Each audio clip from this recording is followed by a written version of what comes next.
Connecticut Climate Change by Gina Reusi.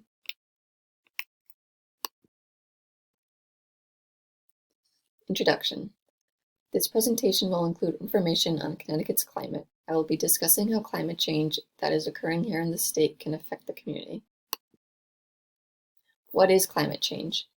Climate change is long-term changes that occur to conditions such as temperature and rainfall. Changes in climate have been around for millions of years, but the rapid change in the climate as of recent has had a lot to do with human impacts. Forcings and feedback. Connecticut has experienced a significant rise in sea levels. Rising sea levels occur when glaciers melt, releasing fresh water into the ocean in thermal expansion. Around 61% of Connecticut residents live in coastal areas, which are prone to flooding. The temperature in Connecticut has also risen 2.2 degrees Fahrenheit annually due to an increase in CO2 emissions. This increase in CO2 emissions has caused the ocean to become more acidic, which affects the growth of shells for clams, oysters, and mussels, which can put recreational and commercial shell fishing at serious risk. Historical context of climate. By 1850, around 2/3 of Connecticut was clear-cut for the settlement of people and agriculture. The Industrial Revolution ended up turning Connecticut's rivers into open sewers, which cut off the flow of the dams that were present in the rivers. Environmental changes back in 1850 saw the loss of Atlantic salmon and white-tailed deer in the state. Regional and environmental issues. Emerald ash borer. The emerald ash borer is an exotic beetle that was first discovered in Michigan. As of 2018, they are found in 38 states, which includes Connecticut.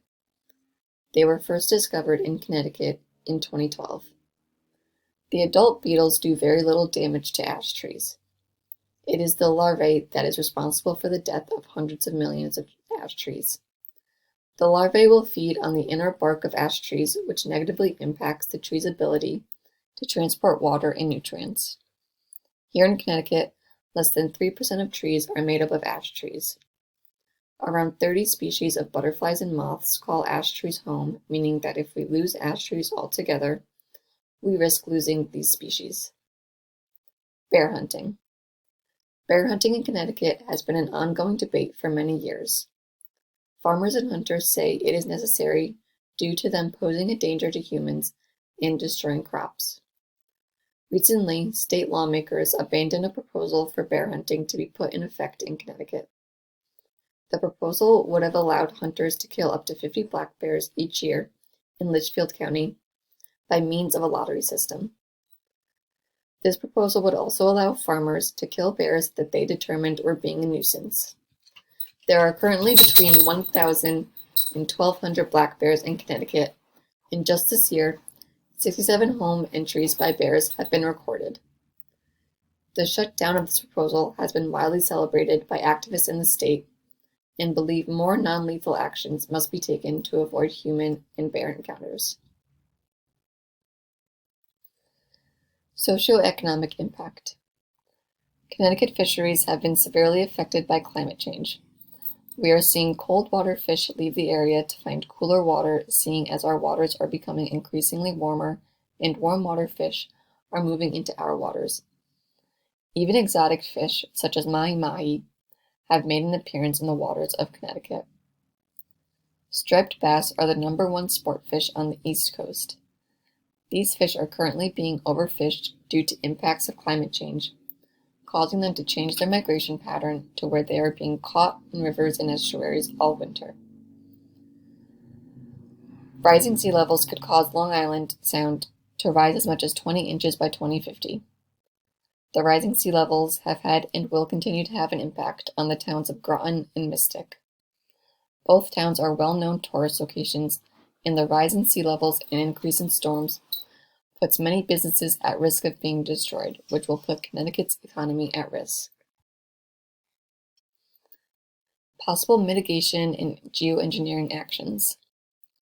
Possible mitigation actions that can and have been implemented in our state are the use of electric vehicles and solar energy. Electric vehicles have become increasingly popular, not just in Connecticut, but globally. A reduction in fossil fuel usage would be a great way to reduce the impacts of climate change. Solar energy is also a great renewable energy source and is inexpensive for homeowners. Future outlook for the area. It has been predicted that Connecticut will experience an increase in precipitation, droughts, and heat over the next 30 years. However, we can change these predictions based on how we respond to increasing emissions. Reducing the amount of greenhouse gases into the atmosphere will better not only Connecticut, but the world.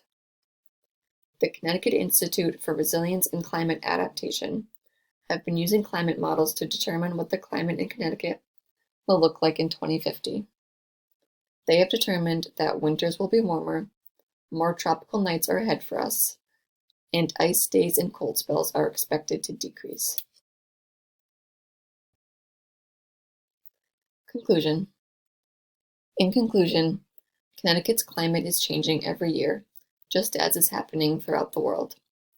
We are experiencing higher temperatures and elevated sea levels, which will have the ability to impact our coastal towns. These impacts will not only affect the residential areas of these towns, but also the businesses. We have also seen an impact on our seafood quantity and health due to rising ocean temperatures and overfishing. There are solutions in place to fix the climate change issues. Two examples are electric vehicles, which will help reduce the amount of CO2 emissions being released into our atmosphere, and the use of solar energy. It is obvious that a change in the way humans behave towards our planet is desperately needed if we want sustainability in the future.